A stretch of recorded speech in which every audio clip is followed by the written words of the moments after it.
found to be associated. Remember yes, the risk factors. Risk factors. What are the risk factors? Well, people have also talked about a child having jaundice. Okay. People believe that, oh, no, but you know, those things sound pretty credible. Well, but there are many people that have jaundice that do not have autism. And there are people that have autism that do not have jaundice. Okay. So because of that, you still talk about, okay, they've been associated. All right. That, okay, jaundice, then childhood infections, and the likes. So these are the things that are said to be risk factors for autism. But by and large, what we say is that once you see a child from 18 months, okay, and the child is so they actually have to wait till the child is over a year before they begin to see signs. You'll be surprised that some parents are very, very sharp. They are very, very smart. They are very, very observant. So even at 8 months, you see them coming to the hospital. What we tell them is that go and observe and continue to come. And what should they see? Well, these things I've told you. A child, for example, by 1 year should be able to match at his daddy. By 2 years. Are you saying they don't talk? Some remain mute for the rest of their life. Some have selective mutism. Some don't play with their toys. Some play with their toys in a particular manner. They just line it up. There's a repetitive pattern of behavior. And once you disrupt that pattern, some will begin to have self-injurious behavior, banging their head. Some will bite themselves. Some, they do not cry. Some, they cry too much. We call it abnormal response to stimulation. You pinch them, they cry. Some you at least they have emotion. But some you beat and beat and beat and beat, they don't even cry. So it depends. And, you know, some of them, they just focus on one thing. You want to hold them, you want to carry them, you are around. They just do as if you are not there. So, and then speech. That's why I said there's a problem with speech. Some will not talk. Some will use pronominal reversal. Like, I want to give you, they say, you want to give me. You will come. Instead of I will come. Yes, can that pattern of speech be corrected? Now, if you want to talk about intervention, it is important for viewers at home to understand that the fact that psychiatrists are talking about autism is not to stigmatize them. It's for them to realize that psychiatrists will be at the helm of affair here.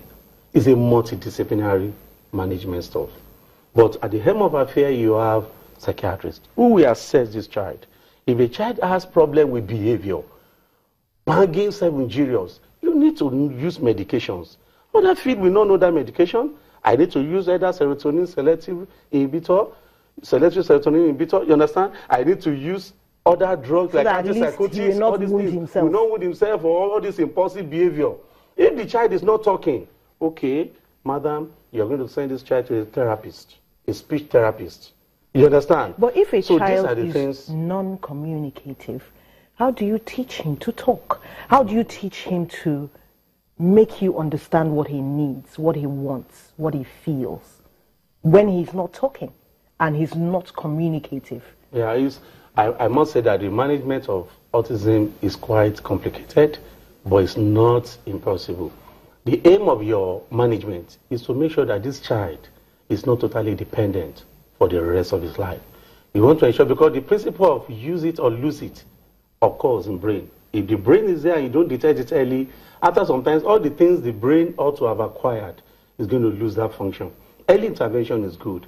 And then you have seasoned speech therapists who can begin to work with psychotherapists, psychologists. They begin to work on this child. They begin to potty training, speech, the way the person is going to talk. Oh, that's another thing. These people will soil themselves, yes, right? It's a gamut. So it's for psychiatrists to identify this problem is with behavior. I'm going to give medication on that. This person is not talking or is not talking very well. Is reversing what it's supposed to say. Speech therapists, you manage this area. Oh, psychologists, this training, potty training and co. And those are the psychologists they'll be giving reward. They will tell the mother when he does something that is good, oh, give biscuit, give candy, and everybody. Do they respond to this reward? Yes, they do. Then there is hope. That means he recognizes it's not a hopeless situation. that, you know, he gets something good for his response. They begin to do that. People have become, we've had situations that we've seen those who are totally dependent. And with consistent management and intervention, both from the therapist and the parents, who will almost have 60% of the work to do, is a dedicated duty. We've seen improvements.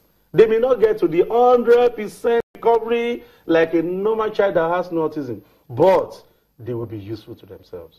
And they can live on their own? Well, hold down a job? No, they may not be able. They may not be able.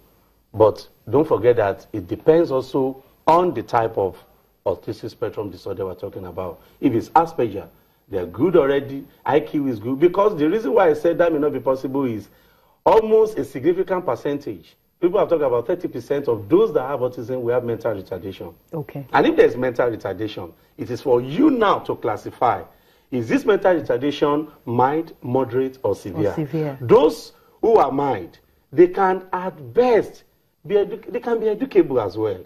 They can get to technical and co. Those who are moderate, they can be trainable. So they can do something artisan. Yes, artisan and everything. That we call trainable. But those who are profound or severe, you just have to continue to assist them and help them. So that's how intervention But can you works. get everybody to at least, at least be able to go to the bathroom for himself? That is comb his hair. Yeah, that is activities of daily living. Yes. Those are the things you want to achieve. That is what we say the person is not totally moribund and dependent. So you want to make the person to be able to do at least some activities of daily living, brushing, eating by himself or herself. Okay. 1 in 120, 1 in 160. I'm curious. Why haven't I seen one? Where are they? Do they hide them in the house? You don't come to our clinics. I'm very sure, for example, University of Lagos now have a research center. The Senate has approved about 2 months ago. There's a research center for autism. And I know that annually, some people, there's a particular initiative that comes around, they come to Lagos, they partner with a particular bank, and you see parents with autistic children coming. Annually. I mean, they've had about 4 or 5 here in Nigeria, and even in the East. Yes, in Lagos and in the East. And then even child and adolescent psychiatric clinics, either in Federal Psychiatric Hospital, Yaba, or Luth. If you go there, for example, 2 o'clock in Luth in the afternoon, you will see parents with autistic children walking to the clinic to see At this point, let's take a short break. We're taking a short break. We'll be back really soon. Please stay with us.